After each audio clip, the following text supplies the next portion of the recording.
Hello, everyone. Welcome to the Dr. Inia Desanya show. Glad to be here today. And so, good afternoon, good evening, good morning, wherever you are. And just to say thank you to everyone that has watched, commented, complimented, and all those good stuff. So, really appreciate that. Um, this show is actually a platform where I share information. Of course, it's educative information only, and just helping SMEs thrive, right? Making sure that SMEs thrive, through providing resources and of course informative and educative information, of course, and then also this platform I invite people to come, resource persons, they come to speak, of course, in the line of just making sure the SMEs do well. And then also, I also want to add that sometimes I have people that come here to actually speak on, issues that they're having, right? So when I say speaking, I'm just saying they come and they ask questions live, right? And then we go back and forth and just explain. But the goal of this platform is just to, help SMEs to do well, all right, to thrive through information and resources. All right. So just like other shows, today I have another interesting program, another interesting show. Today I'm going to talk about prioritizing, right? I'm going to talk about ways that SMEs can actually prioritize and really make those priorities work. All right. So the topic today is 8 ways for SMEs, or that SMEs can prioritize and actually make it work. All right. So let's get right into it. The very first step, right, in prioritizing is, you have to know your objectives, right? What is your objective of this? You have a lot of projects, you want to see how you prioritize, right? And the very first thing you need to do is to look at your goals, look at your object. Are they going to be, long-term goals or short-term goals, right?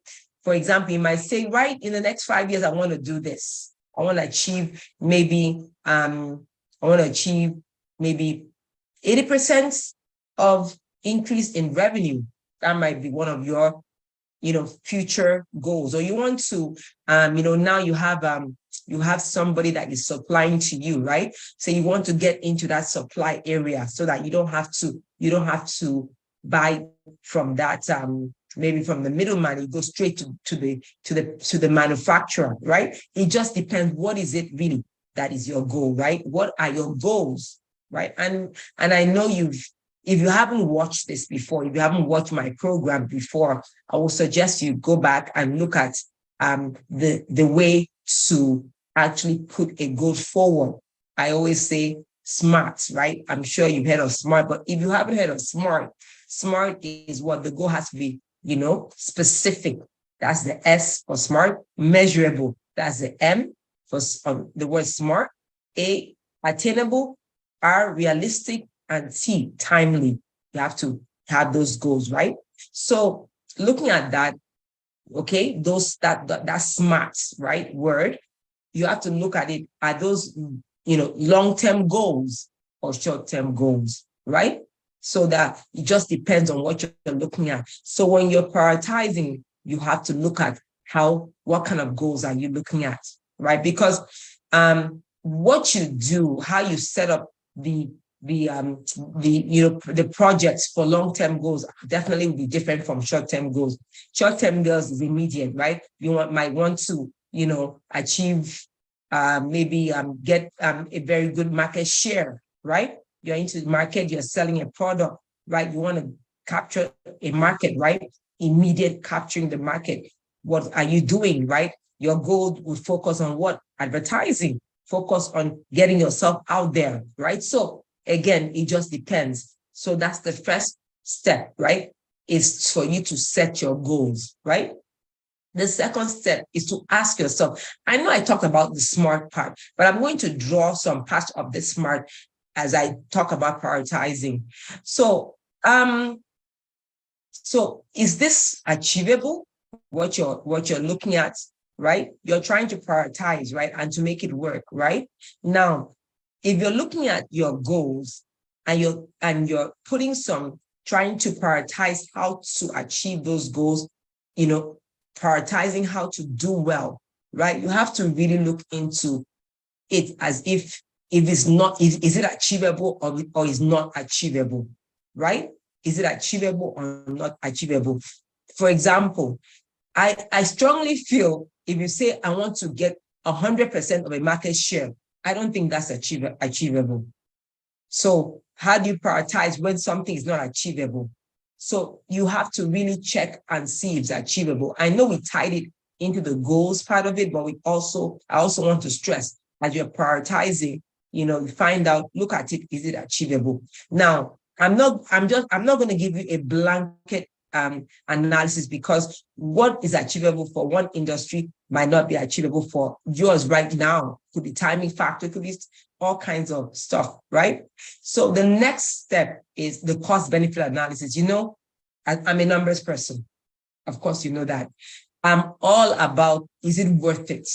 When you're prioritizing, is it worth, what is the cost, right? When you're trying to prioritize. Now, there's sometimes that a lot of individuals or a lot of business owners, they really don't understand that their time is money.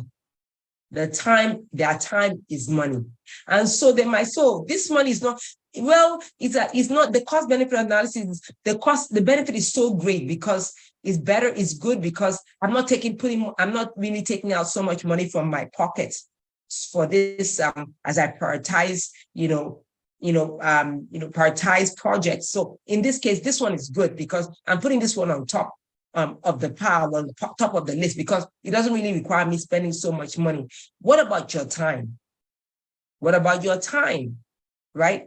You have to make sure that you're not spending so much time and then you're not looking at that as a cost, right?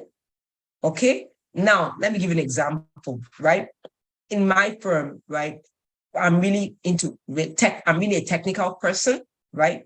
Marketing is not really my forte. Well, I speak, go and do speaking engagements. So if I want to focus on marketing, right, and not do the work, the technical part of it, right, that is really a negative when it comes to cost benefit analysis, right?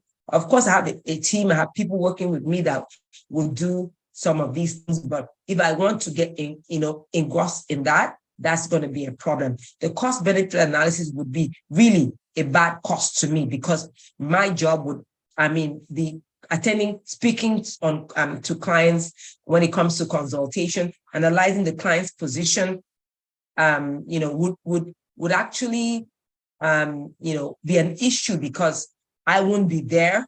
I'm focusing on something else. Instead of focusing on the technical part, the accounting, the analysis part, where my client needs me more. So in prioritizing, I have to look at the cost benefit analysis. I'm not saying it's not good to market, but I have to look at, for me, what works, what I can do, what my team can do, right? So when you're looking at that, you need to look at how it impacts your bottom line. And again, don't say, oh, but I'm not really spending money from out of my pocket. But just like I gave you with my example, there's something called opportunity cost, which means that instead of me doing the job that I'm focused on doing, meeting my clients, analyzing issues for them, I'm doing something else, which is not really aligned with my expertise. All right. And will take me a longer time. And even if, I can get someone to do that. All right. So remember, we're looking at prioritizing, right? So cost benefit analysis is so important. Now, there's some projects that might not even be so costly, right? Some projects that you say, okay, I can achieve this compared to this other project, I can achieve it because the cost is not so high, right? And is aligned with what? My goals. Remember my SMART, SMART, is aligned with my goals. So what I'm seeing right now is that I can go ahead and pick up this project because really the cost benefit analysis, right, is more beneficial.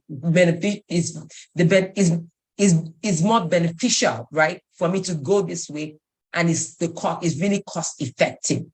All right. So yes, you might choose a project because of that, right? Okay. So we're looking at the cost now. I'm really much into cost with SMEs. SMEs really have this issue with resources, right? Most of them, I'm not saying all, and it's not like it's a bad thing, right? You have limited resources. You want to maximize the use of your resources. It's not a bad thing. Let me tell you, many large companies, they do this cost benefit analysis too. They do it. They make sure that, okay, are they really, is it really beneficial, right? Are they looking at they look at the cost benefit analysis, right? They do that. But a lot of SMEs don't have that knowledge base. And, but it's good to know. So even though you can't analyze really, you have somebody, a professional working with you to look at the cost benefit analysis. Okay. So the next step, I believe that's the third one. The fourth one, okay, because I said I'm going to mention 8, is the risk involved. Risk. I believe that there's a show that I spoke about risk. Now, it just depends, right? Now, let me give you a typical example. If, yes, the cost benefit analysis, fantastic, but you still need some additional funding. Now, we know, I'm now talking now in the US, I know that this would be also related with other countries, but I want to look at it because I'm looking at the interest rates here in the US. Now, let's say yes, the cost of doing this project is not very high, but you still need some external funding, right? And of course, you have a good credit line. You can just walk into your bank, get that money, right? You can get a loan easily because you have, you've been in business for some time, for example. And but the issue here is, what about if that risk, the interest rate fluctuation, that's a risk factor, right? So you have to look at the risk involved. Okay. Now, another example I would give you is that, there was a time I was actually thinking of a business where I know people do that. They get caterers to come to the house to cook for them, right? Something in that line. But, right. And that's really a great goal. But remember, after COVID, the dynamics changed, right? Dynamics changed. People are not very welcoming, and people are not really welcoming people into their houses, right? And still, even now, there's some limitation. People don't really bring, it's not everybody that brings people, like everybody to come, or they don't do big parties, or they don't have big gatherings anymore, right? Things change, dynamics change. So how is it when, the risk of what's happening around in your environment, right? Risk, what is the risk? How does it impact your decision-making when it comes to prioritizing? Remember, we talked about long-term goals, we talked about short-term goals, right? So let's say you want to prioritize. You don't want to have a project that is very risky. You're not prioritizing projects that are very risky. When you're looking at prioritizing projects, you prioritize projects that have the least bit of risk. You don't want to have one that has so much risk. All right. So it's so important that you look at it. I'm not saying that there's not going to be risks at all. I won't say that because I really feel that, eliminating risk to zero is not always possible. But at least, even if there's risk, how do you mitigate that risk? What do you do to make sure that, you're not really hit hard with the risk, right? Remember, there might be a project that has a very good cost-benefit analysis, it fits your goals, is attainable, but the risk, you might want to mitigate that. The example I gave is the interest risk, but you might say, there's some internal funding I can use right? And the interest and the amount that I'll use from outside sources will be very minimal. You see what I'm saying? So mitigating that, that's a way of mitigating that risk, because the funding, right, that was supposed to come in a way of high leverage, right, high interest rates, right, will not apply really to that extent, because then you know that, okay, this is doable. So remember, looking at how do we prioritize projects, right? How do we look at what should we get into first, right? Of course, right? So risk, there are so many areas. And remember, it depends on your industry, right? In my firm, what's risky for my firm might not be risky for your industry. It just depends, right? Yeah, because I'm in the service industry, right? So what depends on what risk that is associated with your industry. All right? Very important. Okay, so risk, look at the risk, analyze the risk, right? That's why I always say, you know what, it's important to work with professionals. It's really important, okay? And then, okay, the next step I would say is, in prioritizing, sometimes I would say, as much as possible, I would say do the quick task first, right? Some things that can be done very quickly, right? Try, get those things out of the way, right? Get that done. Okay. As you're prioritizing project, there might be things that are in align with your goals. And it's actually very, you can quickly get that done, right? Quickly just get that done. Okay. And making sure as you're prioritizing, right? How do you get things done? You have to be focused. You have to be focused. You can't say that, oh, there's a priority, I have to prioritize, and yet you're not focused. A lot of times there are distractions in so many ways, right? But I mean, you should be able to close out distractions.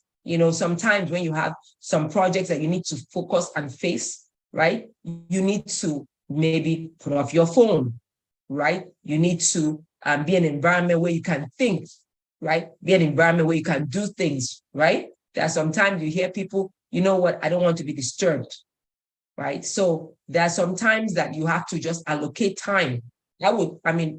Personally, I would say that give yourself maybe a couple of couple of hours a day. Some people are night people, like evening, they can work, stay late. I am a morning person. I like getting things done very early in the morning, getting things done, getting, things out of the way done. Of course, I'm not saying that, I'll continue working, but there's sometimes I just want to focus and get some things done. And morning time, I try to get that situated, right? As I prioritize. And sometimes you can get some minimal tasks, situated like that. Okay. Focus is very, very important as you prioritize, because we're not just talking about prioritizing, we're talking about how to make those priorities work, right? Yes, well, we've gotten achievable. You looked at the risk factors. You have to ask yourself, right? How do I get that done? So quick tasks, get those things out of the way. All right. Another way is, milestones. And I'm going to look at, when I'm looking at milestones, and I'm going to look at that even more later in the next point. But when I look at milestones, what do I mean? Now, milestones is this is how I define milestones. I know many of you have many different meanings of milestone. And, when I give, like I said, eight ways for SMEs to prioritize, I'm sure you have more than 8 ways, or you have more than maybe less than 8 ways. This list is not exhaustive. I'm just trying to share based on my professional knowledge, right? And what I've experienced and, working with people. This is how I work within my company, and, also through my experience with working with people. So at times you have a lot of projects, like a project that is really huge, right? A project that's really huge, right? I would say that you have to break it into segments. Break it into segments so that at every point in time, you have reached a milestone, right? Let me see. I will give you something as simple as writing a book, right? Let's say you're an author, you're a small business owner, but you're an artist, you're an author. I know that a lot of times what authors do, right, is that they said, okay, I want to write this book over a period of a year or maybe 6 months. So what do? Every week, they said, okay, I'm going to break, maybe it's going to be maybe 10 chapters, right? Every week, I'm going to write 10 pages, all right? Or every day, I'm going to write 2 pages, right? So at the end of the week, they know that 2 pages time. Maybe they don't want, they do, maybe every weekday, they might not, I'm going to spend 20 minutes to write every weekday. You see, that's how, I mean, it's still it's still within the smart, but in this case, instead of just saying, oh my goodness, I'm going to write a book in 6 months, right? Break it down into, milestones that you can measure, right? Measurable milestones, right? And you see what I'm saying about the book writing? How do you're prioritizing that? I know that every day I come in to, before I even do anything, I'm going to spend 1 hour in writing. I'm going to spend 1 hour in writing. Sometimes people say that for writing, I mean, they might put two, based on the number of pages or the period, right? They said within 1 hour, I'll do this, right? I mean, I think effectively would be number of pages because you can sit within 1 hour and just not do anything, not write anything. All right. So your projects, prioritizing your project, as you're prioritizing your project, right? You're breaking, that this is what, of course, your goal, you're prioritizing it that, okay, this is my goal. This is what I'm going to achieve. And so every day, I'm going to sit back and do that, put that aside.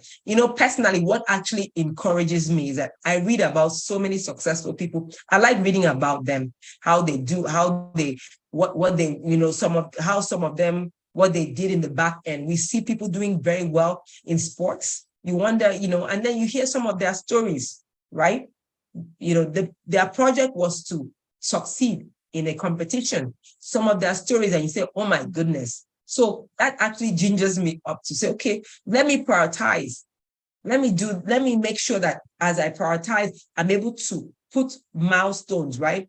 Yardsticks for myself to say, okay, this is where I want to achieve this by this particular day. I want to achieve this by this next day. I want to achieve this, and on and on and on.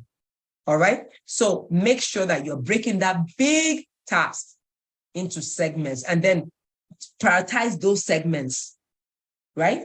Prioritize those segments, right? Because we talked about the big, prioritizing in the large way. But when you even break those into segments, you can quickly prioritize. I know writing a book is a long haul. You know that you're writing it and having some, you're prioritizing here and there. What about if you're saying that, okay, I'm going to, I want to capture, I want to make sure my social media post has a certain number of, my social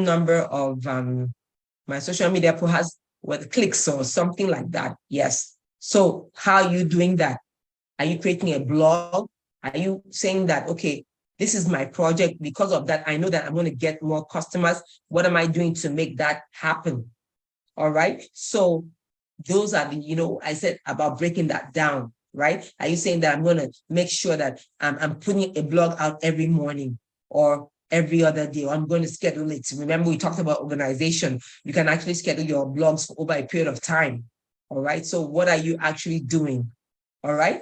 To make sure that everything is, aligned, you're prioritizing it. Okay. All right. The next one is the seventh is check if your goals are achieved. Check if your goals are achieved. You're not going to continue going without checking. Have you done well? Have you achieved what you wanted to achieve? Right? Revenue, you want to increase your revenue. You're going through social media. You're going to do some posts, but it's not working. Right?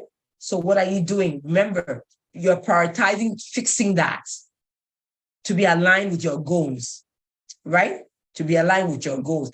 And you can have, people have different goals. right? Your SMEs will have different goals. One SME might likely not have the same goal as the next SME. It could be all kinds of process. I know you will say, I'm sure I'm hearing somebody maybe thinking that somebody's saying every SME, every small and medium-sized enterprise wants to make money. Yes, they want to make money, they want to do well. But what does that really mean?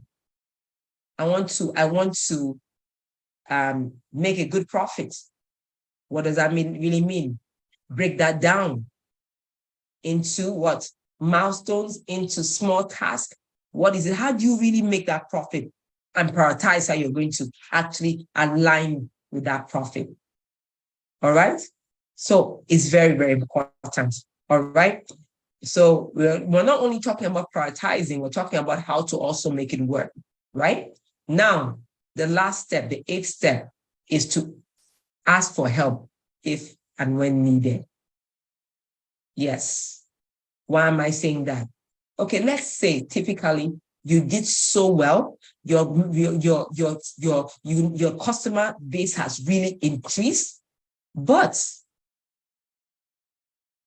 you don't have enough resources or you don't have enough manpower to meet your customers' demands. I always tell people, when you're planning for growth, prepare for that growth. When you're planning for growth, people go, oh, I want to get more orders, but you're not ready for those increase in orders. You're not ready because when it comes, you can't meet the demand.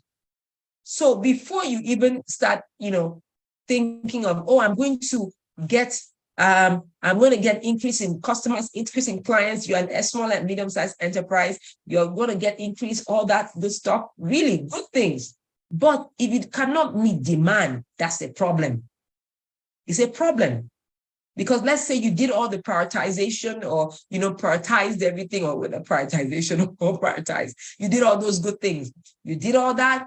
And at the end of the day, right, you get your customers, get your clients. But because you do not prepare for growth, it means that people will do what? Will leave. They will not, when you can't fulfill their order, they will say, okay, I thought this was for real. And then they will not patronize you anymore. And that's not what you want. So what I always tell people, as you're prioritizing, really looking for, ways to grow, for example, if that's your priority, of course, I believe that should be your priority. Prepare for growth. Let's say that you have so many people, a lot of people, coming, like customers or clients, right? Then it's okay, I don't have capacity. You can outsource.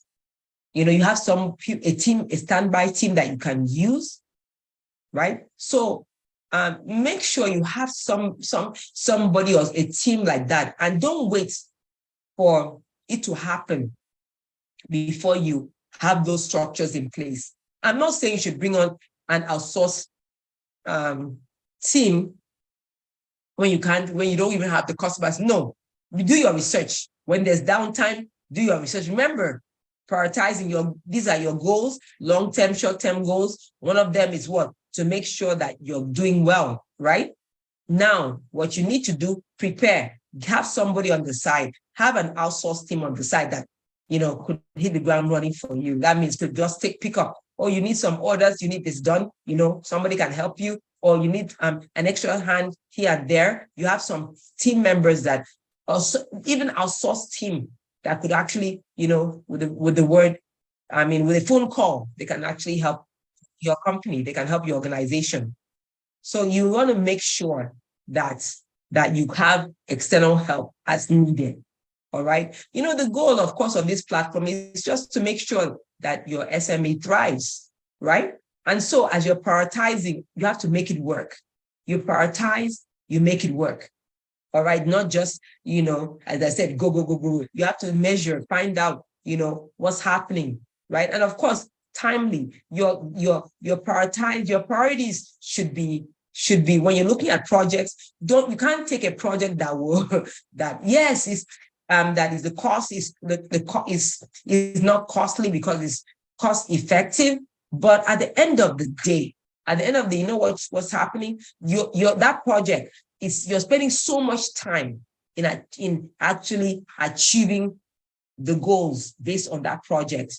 So you have to also look at, right, just an overall summary, the timing, the timeline. I know we talked about that when we looked at SMART, but you just have to really make sure that you're aligned, right, with the timing. You don't want to just waste so much time and just not, not achieve the objective that you want to achieve, right? As you prioritize, you want to make it work. All right. So hopefully, right, you will be able to use this, of course, to educate yourself. And of course, talk to a professional. I know sometimes, terms like cost benefit analysis, it might be something that you're not very familiar with, but you could be, of course. But if you're not, and even if you're not in the accounting field, in the financial field, maybe tax field, it's good to work with someone that actually would direct you in the right path, right? Now you know what to do. So it's good to, you have a general knowledge base based on this show. So it's good to work with people, right, that have the professional knowledge base, right, to direct you in the right path, or the professional knowledge, okay, to direct you in the right path. Awesome. All right. So let's go to our questions today. All right. Okay. All right. The first question, the end of year is around the corner. Are there any tax savings available for small businesses? I believe, this is a small business. I believe, of course. But I would say that, it's good to talk to a professional. When I say professional, remember, on this platform, I really share general information because to talk directly to a small business or a medium-sized enterprise, or medium-sized small enterprise, I like to, look at what the person or what the company is all about, and I can actually say, okay, yes, there are tax savings. If you're in manufacturing, if you're using solar, there are credits out there for companies like that, right? You have credits. It just depends. If you're in a company that buys electrical vehicles, right? Not electrical vehicles to sell, because that's a different ball game. That's inventory. But if you buy it for your company, there are credits out there. There's so many things out there. But again, I have to know, because not everybody is into electric vehicles. It could be anything. It could be there's so many credits out there. There's so many tax savings out there. It just I can't just give you a blanket, because we could go on and on today.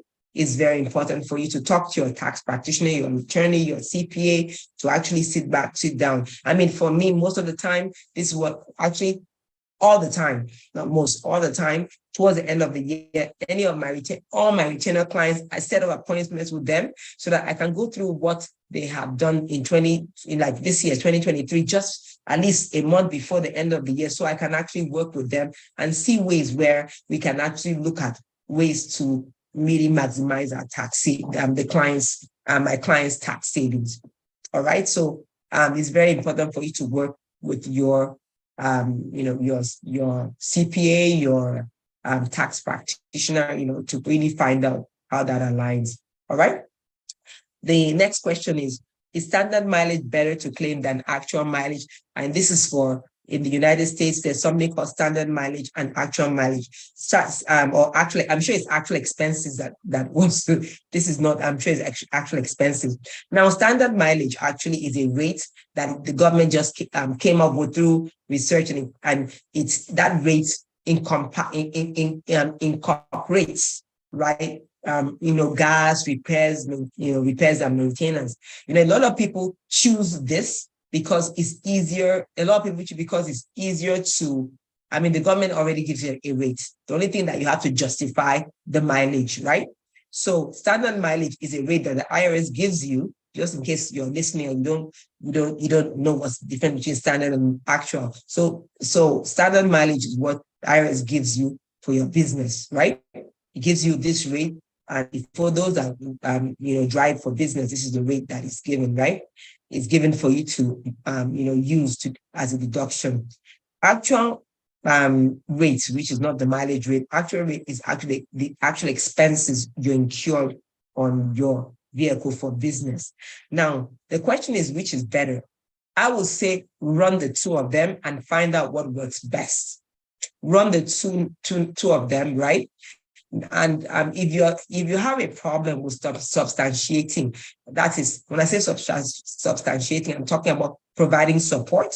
If you have issues with, maybe you have with support when it comes to gas repairs and things like that, then as long as you can show the mileage, then I would say you should think of standard mileage, right? If you have issues with that, right? But as long as you can prove the mileage, then you're good, right? Now, for the actual aspect of it, right? If some people are very good record keeping. I always advise people as much as possible, do not spend cash. Why do I say that? Now, I hope, and when I teach, I do presentations, I ask these people, why shouldn't you spend cash? Because you can, cash, yes, sometimes you get receipts, but if you spend a check, when you issue a check, you swipe a card, at the end of the day, you see the check there written to Jack and Jill vehicles or gas station or Jack and Jill repair store. So you have that, or you have a place that you swipe that, yes, this is a debit or credit card. You see that in the statement. You can always order your statements for, as long as, you want, if there's anything like an audit. So some people are very good with keeping such records, right? And that's why I encourage people to not pay expenses with cash. With cash, yes. Now, I will never tell you that don't receive income in cash. So people might say, what about if somebody gives me income? I will say, oh, no, don't call it. No, get your money, right? Record put the money in the bank, give the person a receipt, all right? But I'm looking at the expense part of it. As much as possible, do not, and I'll say that, do not spend or do not pay expenses with cash. And I gave you my reasons, right? And if you still feel that you're fine with it and you can keep records, that's for you. But I know a lot of people struggle with keeping records when it comes to actual expenses. But if they have it already in their bank statement, they have it already in their credit card, they have it already in their debit card, they are usually fine because there's a record of it, right? All right. Okay. Next question. My company is now a corporation. Can I deduct home office expenses like I did when I was a sole proprietorship? Okay. Now, I'm going to say it just depends. Now, what companies do, in this case, your company. So there's something called accountable plan. There's a plan that companies have where they can reimburse the employee, right? With those expenses, right? Reimburse them. Now, yes, to a certain extent, you can deduct some home office expenses, but there's limitations in this case, right? There's limitation. It's not like you can't deduct exactly everything based on, there are some expenses that you cannot deduct. There are some you can. But again, I'm not going to go into details, but yes, there's a possibility that you can deduct your home office expenses. But of course, there are ways to go about that. You cannot, it's not like you're going to deduct every, depreciation of the house and things like that. But again, I'm not going to use this platform, as I said, because it's more than just giving you yes or no answer. There are some factors, there are some things you have to put in place to make sure that this is that you can deduct those expenses. Yes, even though you're a corporation, yes, I know a lot of people that have corporations, right? A lot of people that have corporations, they actually work. They have offices at home, right? And so you are the business owner, and you are you work for the company.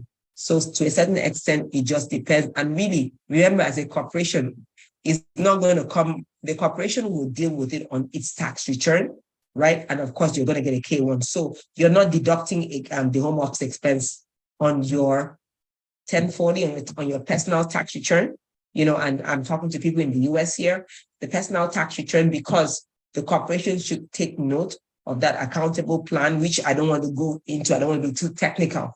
The deduction is made on the corporation's tax return, okay? Not on your personal tax return. That was the case for a sole proprietorship, okay? So again, work with your CPA, your accountant, your tax practitioner to really break this down for you. So you can actually benefit from there because it's possible. All right. Okay, so I think I have a time for one more question. Okay. My company has been in existence for over 7 years, but I have not seen tremendous growth in profit. Am I missing something? Okay, I mean, there are so many shows, so many programs I've talked about some of these things, but there could be various reasons, right? Could it be that your expenses just keep on increasing, right? And your revenue remains the same, right? Because you're talking about profit. What is profit? Profit is revenue minus expenses, right? The revenue and the expenses that you incur will give you the profit, right? So it could be that your expenses you're bumping up your expenses, right? And your revenue or your sales or revenue remains the same, right? That could be a reason why your profit is going down, right? It could be expenses. It could be that your revenue, even though your expenses remain the same, your revenue is not really going up, right? It's not going up as it's supposed to go up. It's going, of course, revenue should go up. So you have to look inwards. Could it be that you're losing customers or you're losing clients? If yes, what are you doing to make sure that those clients or customers come back? Or, of course, I always say that, well, there are others out there. What are you doing to get more clients and customers? Are you educating people? Are you, marketing properly? Right? I talked about how to market. Now, some people might say, I don't have a big budget for marketing, and I get it. SMEs, I get it, but there's so many ways to market. There's ways you can do organic marketing. You can, do things the way sponsor an event, and that will not be that costly, right? Just to get yourself out there. So the issue is that, are you doing that? Is that something that you're doing? So I will say again, I'm just saying this, like an overview. Personally, I would like to, work and with the person or anybody, right, that has this issue, and just help the person to look inwards, right? Right? I would really look inwards to find out what is really the cause of it. Because sometimes, people just increase expenses, right? But it might not be the issue. It might be something else. So it's like we're looking at everything to see what really applies. And I'm sure so many companies, SMEs might have this issue. So I would say work with your CPA, and if, of course, I always say, if you don't have a CPA, we're open to actually work with you, on my CPA, on the CPA platform. This is just, an informative platform, but want to work, you don't have a CPA that you're working with. And of course, we work with people around the globe. So around the US, it doesn't matter your state, just contact my firm. And of course, and then, we can help you out. All right. And of course, if you want to appear on this program, feel free, right? Feel free. The best way to appear on this program or to send questions is by, going to this website.